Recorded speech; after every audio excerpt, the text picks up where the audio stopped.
Bunu iki жол менен тапса болот. Крамер менен анан Гаусс деген эки адамдын өздөрүнүн методдору бар. Бүгүнкү сабакта Гаусс дегенди өтөбүз. Крамер моолор көбөйгөн сайын, мисалы AX, BY, CZ дагы бир нерсе болуп чыгат. Equationдердин саны көбөйгөн сайын Крамерде чыгарыш узун болуп кете берет да. Түшүнүрүңбү? Кыска болсо, мисалы экилик болсо, мындай менен көбөйтүп койсоң, чыгарып койсоң. Бул үчтүк болуп атат. 3 билинбеген нерсе болуп атат да. Бизде n билинбеген нерсе көп болгондо, n'дин саны көп болгондо, Крамер менен бир аз немеси көбүрөөк болуп калат. Анын детерминантты табат. Ар бир моолордун x'тердин ордуна могу d-ларды коет. Бунун детерминантты табат. Y-лардын ордуна d-ларды коет.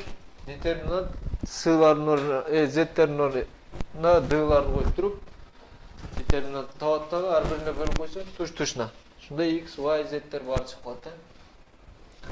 Биз кыскараагынан эме кылайлы.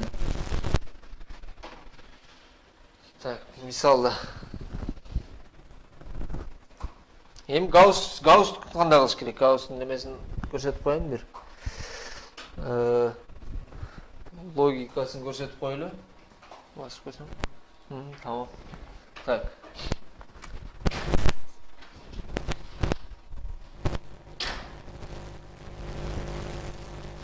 A1x плюс B1y плюс C1 Z барабар D1 деген болду. A2x плюс B2y плюс C2 Z барабар D2 дейли. A3x плюс B3y плюс C3 Z барабар D3 болсун дейли. Эми биздин максатыбыз мындай болуш керек да. A1x плюс B1y плюс C1 Z барабар D1. Биякты 0 көбөйтүлгөн x плюс B2 штрих деп алайлы. Бул өзгөрөт. B2 y плюс C2 штрих Z барабар D2 штрих. Штрих деген өзгөрүп кеткен болду. Андан кийинки катар мындай болуш керек. 0 көбөйтүлгөн x плюс 0 көбөйтүлгөн y плюс C3 штрих Z барабар D3 штрих. Моолорду 0 кылып алышыбыз керек дагы. Могу экөө 0 болсо, эмне болуп калат? Z барабар эмне болуп калат? D3 штрих бөлүнгөн C3 штрих болуп калат. Туурабы? Мындай түшөбүз дагы. Эми Z-ти билсек, могу Z-тин ордуна буну алып келип коюп коебуз. Ошондо эмне чыгып калат? Y чыгып калат. Туурабы? Y чыкканда Z-тин ордуна коебуз, Y-дын ордуна коебуз, ошондо X дагы чыгып калат да. Түшүндүрүңбү? Бизде ошондо бул матрица түрүндө мындай болот да. A1, B1, C1, D1. A2, B2, C2, D2. A3, B3, C3, D3 болот. Туурабы? Буну мындай болуш керек. A1, B1, C1, D1. Бияк 0 болуш керек. B2 штрих, C2 штрих, D2 штрих деп алайлы. 0, 0, C3 штрих, D3 штрих. Так, биздин диагоналдын ылдый жагы баары 0 болуш керек. Түшүнүрүңбү? Эң катарда бирөө калыш керек. 1 санч. Андан үстүнкүдө 2 сан калыш керек. Андан үстүндө 3 сан калыш керек, калган 0 болуш керек. Ошондо эң катарда баары 0 болуп туруп, бирөө 1 сан болсо, анда ошонун маанисин жөн эле таап коебуз, туурабы? Анан арт жакка backward кылып кетебиз дагы, таап алабыз. Буну кандай кылабыз? Так, бая бир мисалды ачайлы. SMP-деги канча? 5, 9, 62, 9, минус 3, 54. Кийинки 5, 9, 5, 9, 62, 9, минус минус 3 қанша эле? 54. Tamam. 54. Эми биз могул жерде 0 болуп атышат керек, э? Так.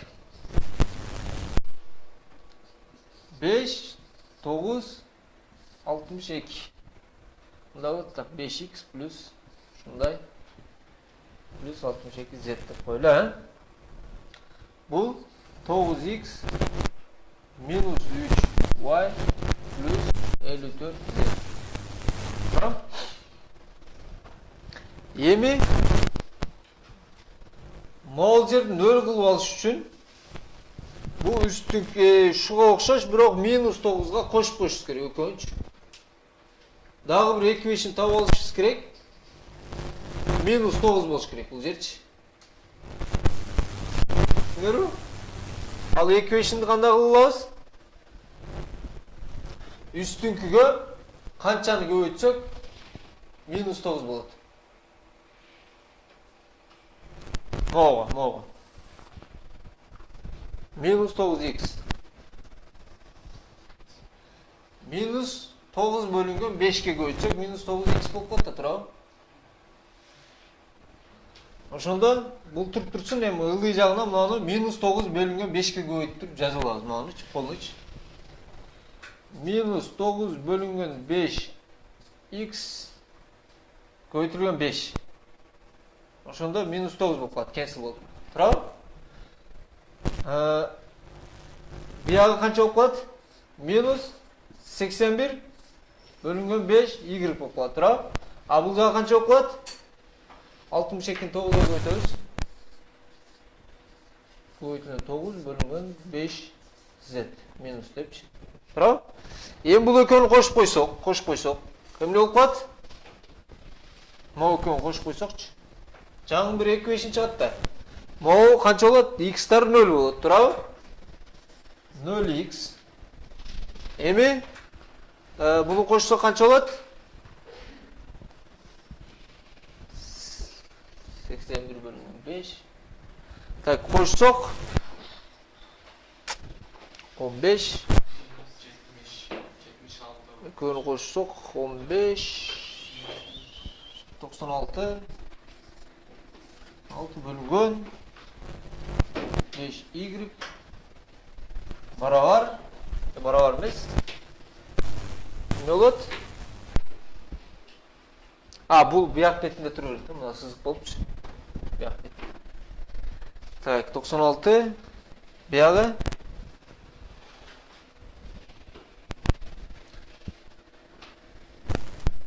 Так, биягы мында болсун. Минус 62 көбөйтүлгөн 9 бөлүнгөн 5 z деп коелу, э? Браво. Z эмес экен? X менен Y эле. Мага 2 билинбеген. Магалар барабар экен. Z деп кошуп алыппыз адашып.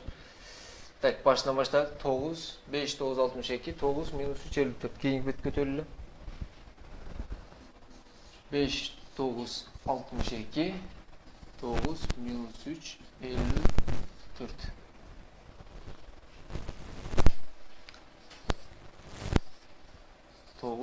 Минус 3. Бияка 62. Сызыктан биягы баягы жооптор сактап туруш үчүнчү. Эми жаңы неме таап алышыбыз керек. Жаңыны таап алыш үчүн эмне кылабыз? Үстүнкүнү 9 бөлүнгөн 5ке бөлүп туруп ылдыйгыдан кемитип койтабыз да. Так. Биякта турупсун, эми үстүнкүнү 9 5 мыналар x y деп коелу, э? Үстүнкүнү 9 бөлүнгөн 5ке көбөйтсөк канча болот? 9x 9 бөлүнгөн 5 кылып коелу. Минуска көбөйтөлү, полный кемиткенди алып сала турган. Бул 81 y бөлүнгөн 5, а биягы 62 көбөйтүлгөн 9 бөлүнгөн 5. Туурабы? Эми могу экөөнү кошуп коебуз, могу экөөнчү. X y да туурабы? Ал жер 0x болот, туурабы? А бул жак минус 96 бөлүнгөн 5 y барабар канча болот? 54 koyutulan 5 plus 62 koyutulan 9 bölüngü 5. Oqoldu. Bravo. Ha? Биздин немебиз. Моун экинчи катардын ордуна мынаны коюп койсок болот да. Ошондо кандай болуп калды?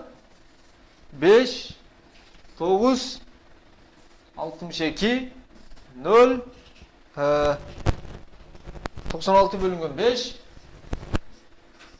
минус 1. А бул жагы?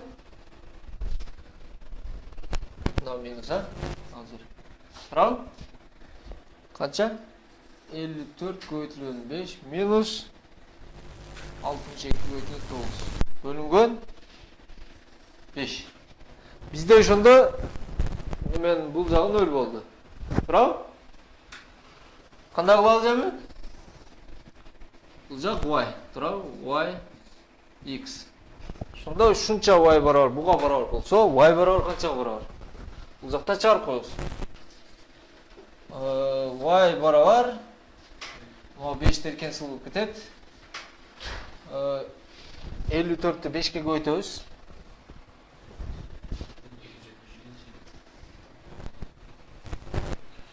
Ama 270. 62 9'a koysak 558. Tamam. 558'de 270 kendisi kaç alır? Ha? Minus 200 kaça? 88 bölüngön 96. 188 bol boyu.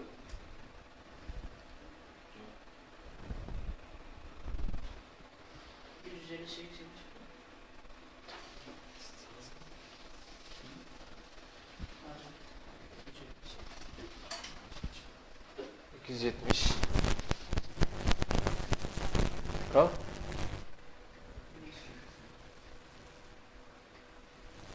$54. Kaça?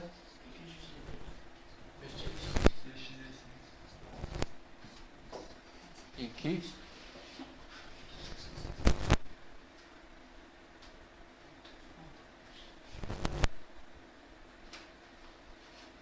Bir.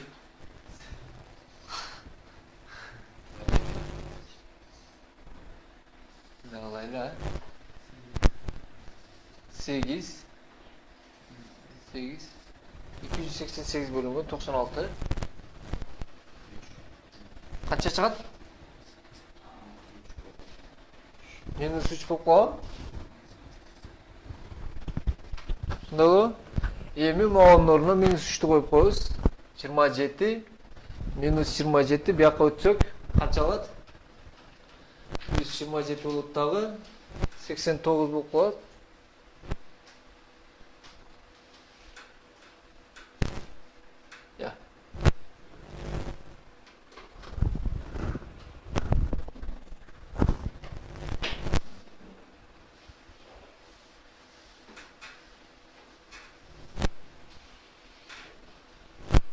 Плюс чыгат.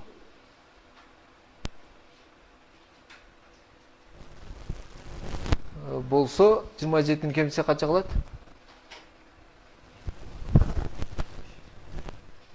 35 x барабар 7 чыгабы? Баягы немен аш? X барабар 7, бул 3. А биздики эмне үчүн минус болуп калды? Ачсаң, кайра. Могу сандагы минус болчу да мына. Минус 96 да. Көбүн бөлсөк плюс болот да. X-тин ордуна 3'tü коюп койсок 7 чыгат. Y-дын ордуна 3'tü коюп койсокчу. Түшүнүрбү? Эми узунураак болгондо кандай кылабыз? Бул эки эле неме болгондочу.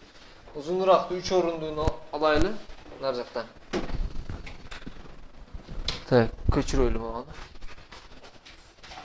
Мага көчүр.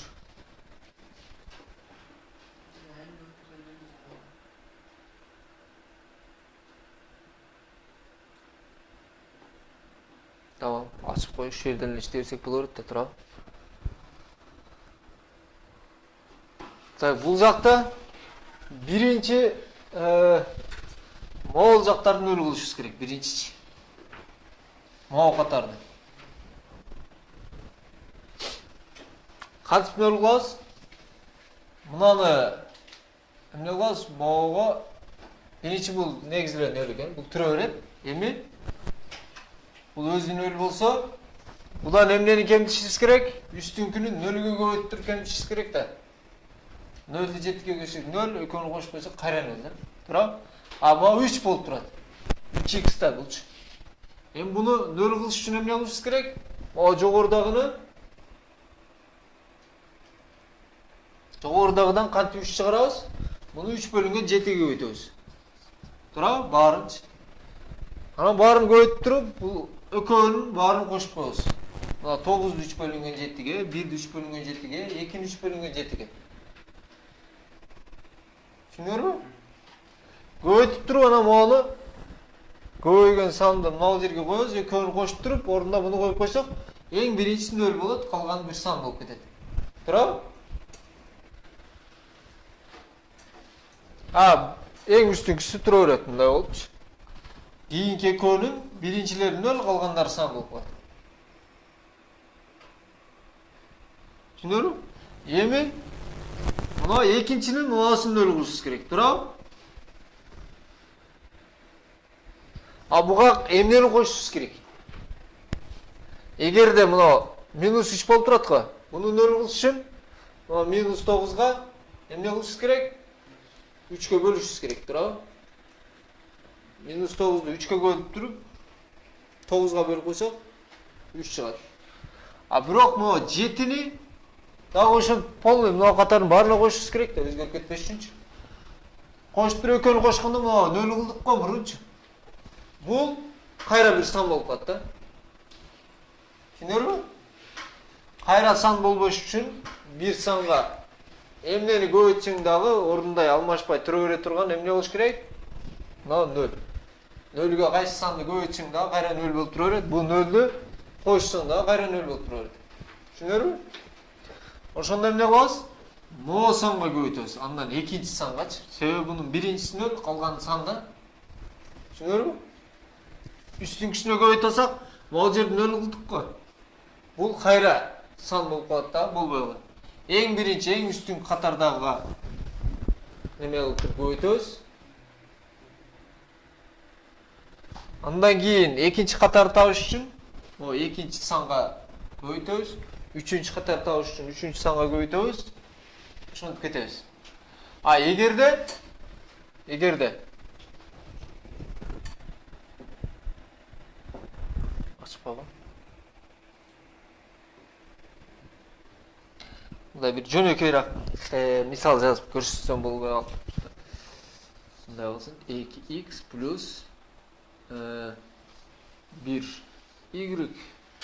же 3y минус канча дейли?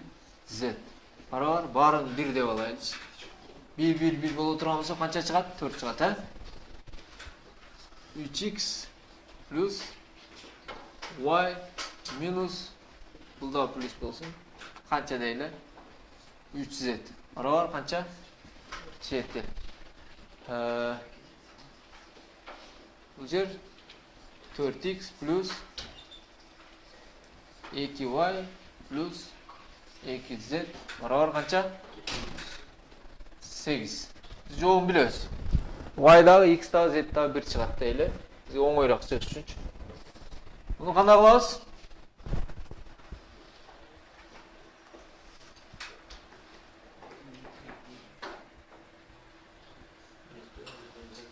Так. Биз могуну неме кылыш үчүн муну 2ге көбөйтөбүз, да? Туурабы? Муну 4ке көбөйтүп туруп 2ге бөлүп коебуз да. Мунун алдындагысына көбөйтөбүз. Мунун алдындагына бөлүп койсок, ошондо бул чыгат минус деп коебуз алдыначы. Туурабы? Ошондо бул катарды эмне кылат экенбиз?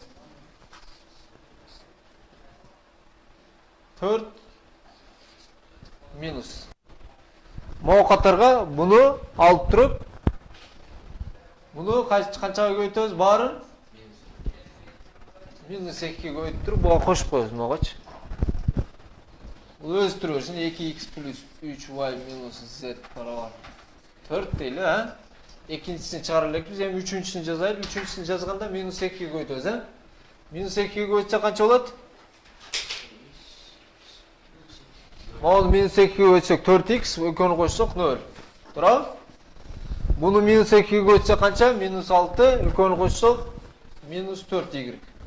Ha, buni -2 qo'ysak -2z, o'koni qo'shsak 0z. Baravar qancha? 4. -8 o'koni qo'shib qo'ysak 0. Bravo. A, yemi mol üstünkiga baravar qilish nima qilamiz? Qanchaga ko'ytamiz buni üstünkini? 3 bo'lingan 2 ga ko'ytamiz. Dağı o'koni qo'shib qo'yamiz. To'g'ri? Dağı 3 bo'lingan 2 ga ko'ysak 0x bo'ladi, to'g'ri? Buni ko'ysak qancha bo'ladi? 9 -9 bo'lingan 2 plus 1. Baravar qancha?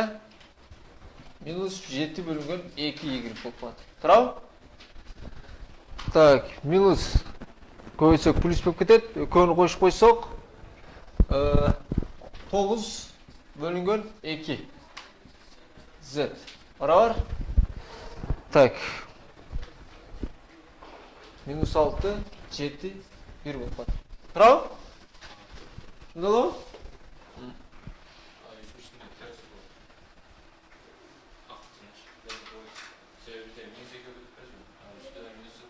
Ha, 4z bo'lib turadi. 4z.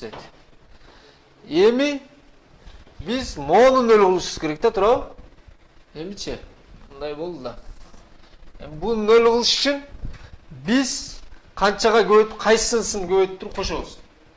Bunani ko'yib turib. Agarda buni ko'yib turib qo'shsak, misol, buni ko'yib turib qo'sha turgan bo'lsa, qanchaga ko'yishimiz kerak buni nol bo'lish uchun? Bunani bu yoqda 4 bo'lingan 3 ga ko'yishimiz kerak, to'g'ri? -4 bo'lingan 3 ga ko'ysak, bu yoq qancha chiqadi? 4y chiqadi. O'koni qo'shib qo'ysak 0 bo'lib qoladi. To'g'ri? 4 bo'lingan 3 ga. Shuni barini ko'yishimiz kerak-da, barini qo'shsak, moljar qancha bo'lib qoladi? 8 bo'lingan 3x. O'koni qo'shib qo'ysak, qayram yer 0 qildi-qiladi. Qayra san bo'lib ketadi-da. Tushundingizmi? O'shondiqdan bunaqa jarasha qo'yamiz. Buga jarasha qo'yayotganda moljar 4y chiqish uchun ham nima qilishimiz kerak bu yoqda? 7 bo'lingan qisqasi 4 bo'lingan 7 bo'lingan 2. Shunda 8 bo'lingan 7 ga qo'yishimiz kerak ekanda, mana usti yoqda. To'g'ri? Usti yoqdan barini 8 bo'lingan 2 ga qo'yamiz dag'i. Ha, qo'yib chazib qo'yaylik. Qancha oldu?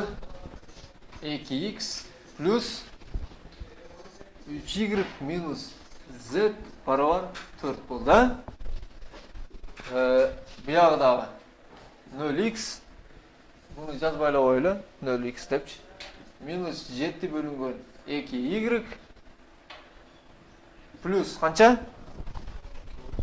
9 bo'lingan 2z baravar 1.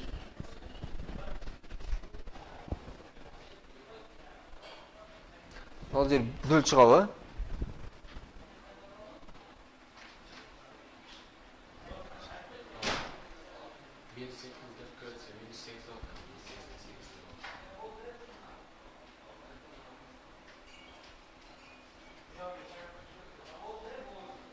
Anda z nol chiqib qoladi.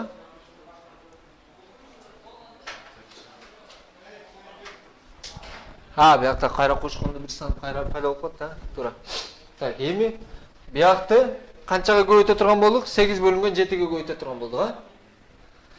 Tak, qo'ysak bu yog'i 0, uni yozmaylik qo'yamiz. Bu y tag'i 0 bo'ladi. To'g'ri? Ha, z qancha bo'ladi? Z 9 bo'lingan 2 qo'yitilgan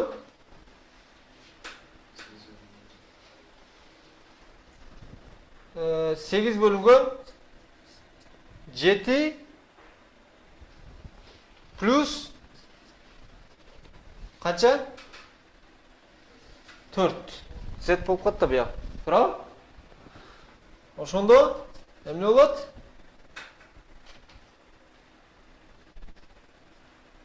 Так, экөөнү кесил кылайлы, 4 болсун, а? Ошондо 9 көбөйтүлгөн 7, 9 көбөйтүлгөн 4 плюс 4 көбөйтүлгөн 7 бөлүнгөн 7 болуп калат. Турабы? Бул эмне болот? 4 көбөйтүлгөн 16, 40, 64 бөлүнгөн 7 болуп калат, а? Турабы? 64 бөлүнгөн 7Z. Барабар, эми буякты көбөйтүп коюш керек. Буяк канча болду?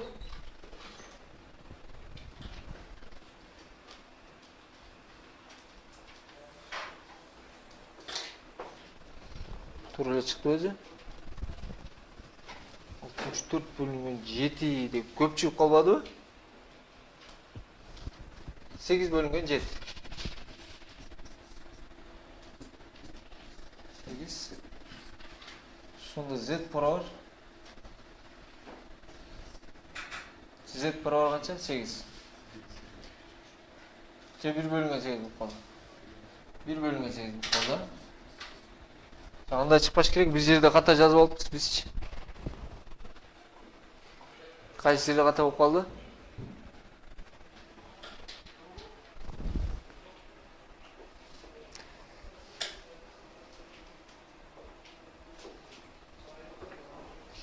Аны туура эсептесеңер ошондоп чыгат. А бул Emacs'тагы коду бар, ошону ачайлы да, ошону түшүндүрүп коеюн мен.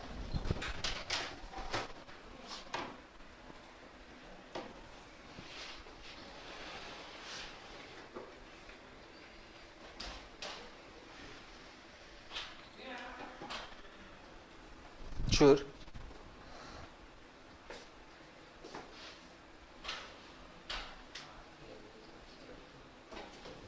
Токтоп тур. Normal. And куб. Бизде мындай мисал болсун. A11, X1, X2, X3, Xm'ге чейин.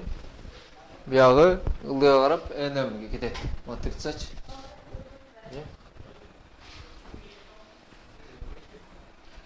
Өрбек. Так. Ошондо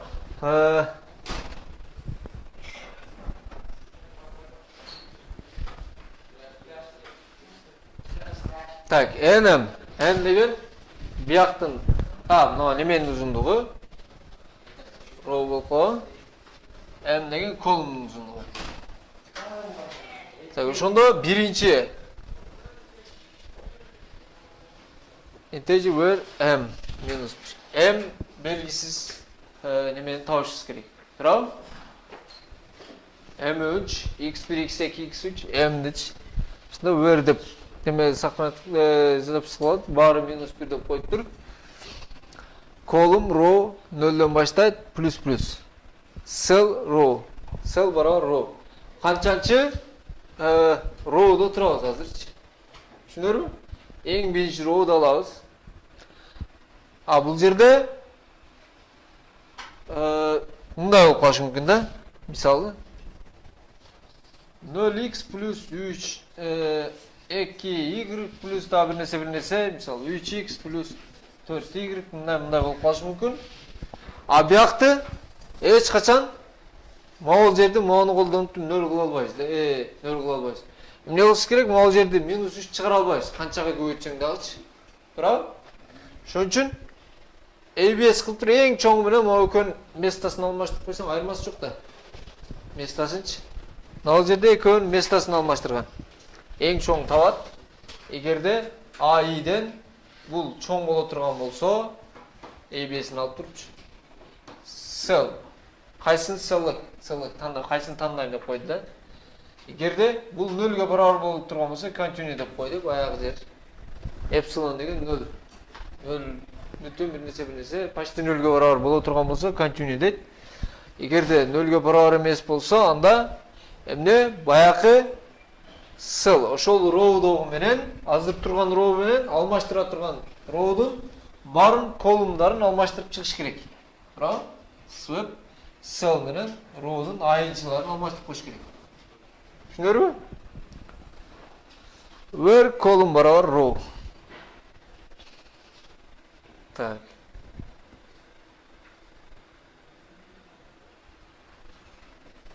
Мындай турсун. Эми? Эмне деп атат? C барабар. Эми азыркы row'до тургандын ар бирине мен эмнеси табаттык эле баян. Так, азыр турган жерибиз кайсыл? Row'да турабыз да, туурабы? Эмнеге бөлүп атабыз? C барабар AI колум бөлүнгөн A row колум. Баягыга бөлүп койдук. A row колумгачы. Кана мисалдагычы. Аркага кайтайлы. Нарканасы? Жок. Şu takta. Arkaga kaçsam. Так, bunun барын буга бөлүп чыгышыбыз керек да. Туурабы? Ошону бөлүп атат. Кайта эми. Буну 3 бөлүнгөн 2 деп алдык. Баягы жердичи. Эми 3 бөлүнгөн 2-нин баягы үстүнгүдөгүлөргө көбөйттүрүп, ылдыйкыга барына кошуп чыгышыбыз керек. Мына. C барабар бул деп атат. Туурабы? А буну жөн эле сактап алыптыр азырынча. Row көбөйтүлгөн C ар бир тушуна көбөйтүп чыкты баягынычы. Мынанычы. Түшүнөрбү? Row'дунчу. Анан мына жерде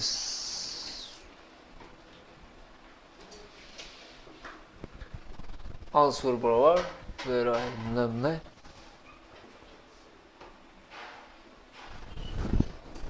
Түш. Тут башка жака кетип калсын. Мына. Ар бир немесинен эмнени кемитип атат?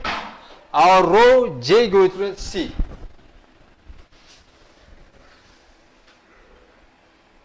I J'inчиден A row J көбөйтүлгөн C.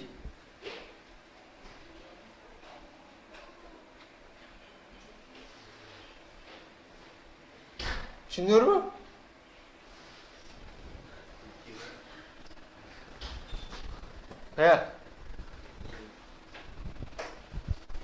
Кана баягы неме?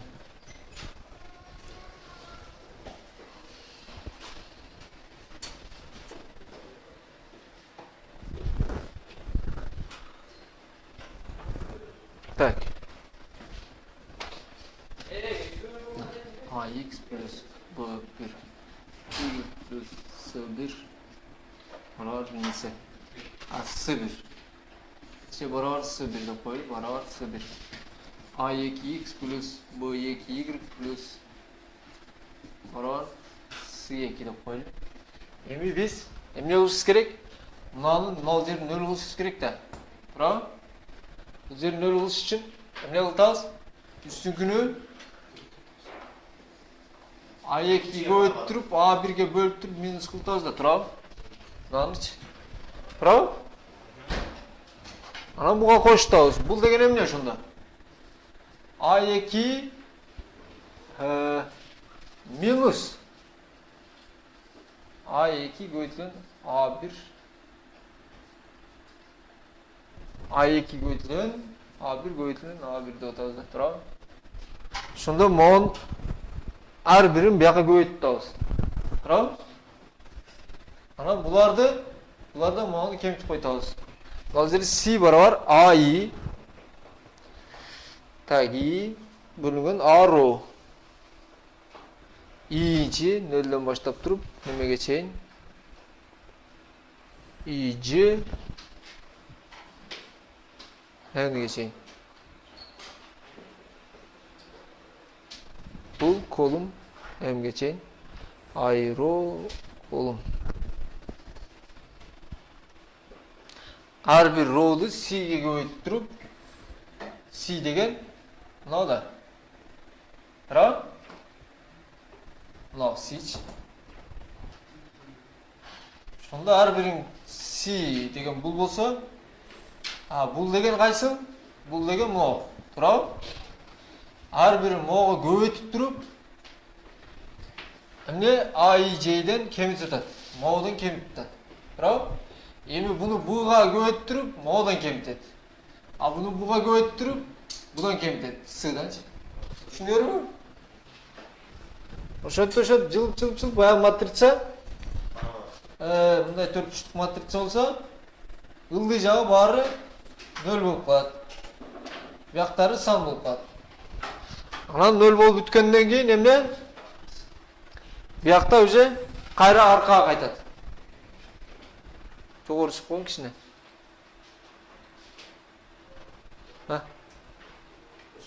Өчір. Қайра арт жаққа қайтады мына. I барар -1 болса, алсыр.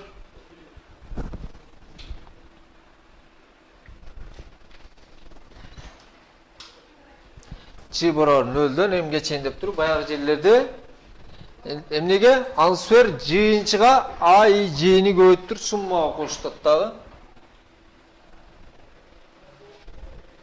Болды шын төлі қойды. Қайра шулардың общий суммасын ансвер A, I, J-ге барарлық қойды. Түсінер ме? Егерде бір I барар -1 болып қалса, бұның жоғы жоқ болған болады. Return infinite. Же жоғы көп болған болады. Жоғы көп қачан болады? Мұнда қалса, мысалы. Жоғы көп қачан болады? Мысалы. 2x минус 4y барабар 3. Бұл мисал қанша болсын? Минус 6x плюс 8y барабар минус 6. Бұл infinite болады. Сол үшінші. Не үшін? Бұлардың немесі кісілтіс қанша? 2. Барын 2-ге қысқартасек 3, 4, 3 қылады. Енді бұл минус 1-ге көйт өрсең 3x минус 4y барабар 3 болып қалды. Бұл өкөй барабар. X-қа любой саны қойсаң, y шығады. Любой саны қойсаң шыға береді. Түсіндер ме? Егерде ошондой болып қалса, өр деген минус 1 болып қалады. Қачан минус 1 болып қалады? Баяғы жерде матрицаң 0 болып қалады. Мисалы, мынау жерде матрицабыз қант 0 болып қалады? 2x минус 4y барабар 3. Бұл жақ қанша? 6 минус 6x плюс 8y барабар минус 6. Тұра? Емі ол жер 0 қылыш үшін үстін күні қаншаға көйтішіз керек?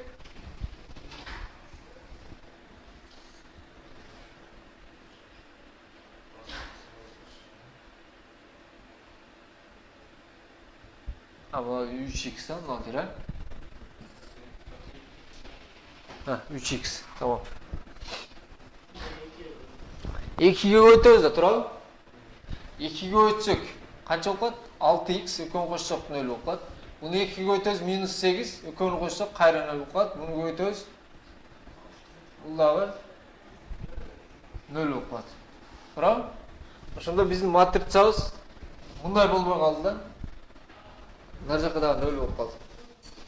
Что infinite болып қалды. Түсінер ме? Şu теманы қарап, үйреніп қайрат шыққыла. Анан ACMP'де 198 сұрауны шығарғыла. Бұл Гаусс менен бүт баяғындай системаларды шығара бересің. Қанша ұзындығы, қанша болса да алшы. ACMP 198 сұрау.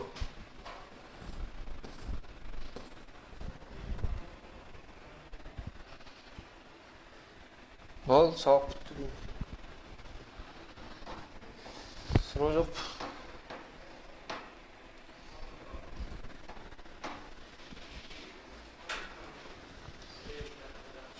Крамер білесіңдер ме? Zemlе için бұл жерде мысалы мұны нөл қылыш үшін мұны да қойып атасыз. Мұны эле Буну эмнеге көчүң нөл болуп калат? Ай. Нөлгө көчсөң нөл болуп калат да. А буяктарда бар нөл болуп калат да. Түшүндүңбү? Ошон үчүн мынаны 9 бөлүнгөн 5ке көчсөк канча болот? 5 бөлүнгөн 9га көчсөк, 9 бөлүнгөн 5ке көчсөк, мына үстүн баарынчы канча чыгат? 5. Мынакта 5 чыгат. Ой, 9. Мына немеге, теңдемеге каалаган санга баарын көбөйтө берсең өзгөрбөйт да, туурабы? Мисалы 2x плюс 4y барабар 8'de 3'e koyup koysak 6x plus 12y барабар 18 деп koysak деле боло берет да. Туурабы? Эми буну деле ошондой кылып атабыз. 9'ду 5'ти канчага көбөйтөбүз? 5 9 плюс канча? 9 көбөйтүлгөн 9 бөлүнгөн 5 барабар 62. 9 бөлүнгөн 5 62 деп атабыз. Түшүндүңбү? Мынаны түшүнүп жазып алдык үстүнчү. Эми ылдый жагы кантип турат эле? 9 минус 3 54 деп турат. Туурабы? Эми бул экөөнү мына кошуп койсок эчтеке болбойт. Өзгөрбөйт. X-тарга X-тарды, Y-ларга Y-ларды, Z-терге Z-терди. Мисалы, мага кошуп койсок, мынагачы. Кошсок канча болот? 8x плюс 16y барабар 24. Үчөө тең барабар да, туурабы? Барабарбы мыналар? Муну канчага бөлүп берсек? 4кө бөлүп берсек, мынанычы, ылдый жактычы 4x, 2x, 4y, 8 болуп калат. Кайра эле мага келип чыгат. Түшүндүңбү? Ошондо эми мыналарды мындай коюп берсек, могул жери 0 болуп калат, могулары башка бир сан болуп калат. Туурабы? Ошентип келет дагы эң аягында мындай. ax плюс b, y плюс z барабар t деп коелу.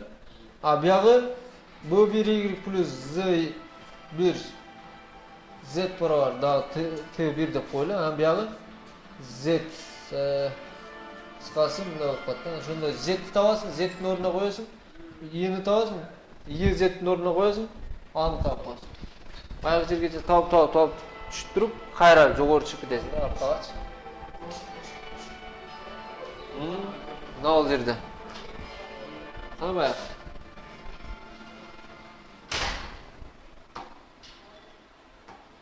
Кесилип кой.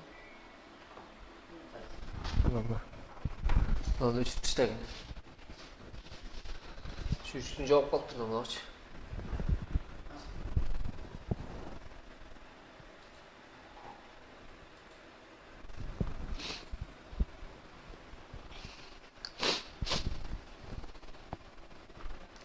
A, I, C деген матрица өзгөрүп калды да, бияктары 0, а бияктары сан болупчу. Туурабы? Эми бул матрицаны эми ар биринин жообун чыгарып коюшубуз керек. Эң акыркы жообу эмне болот? Эң акыркы? Ооба.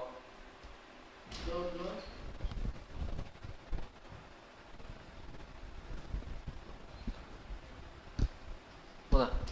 Эң акыркынын бияктары 0 болот да, тура 0 0 0 0 0. Тура? Эми сумма барабар эмне дейт? Answer J көбөйтүлгөн IJ. Answer J көбөйтүлгөн IJ.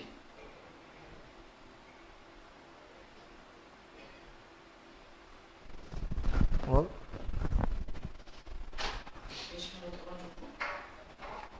YouTube.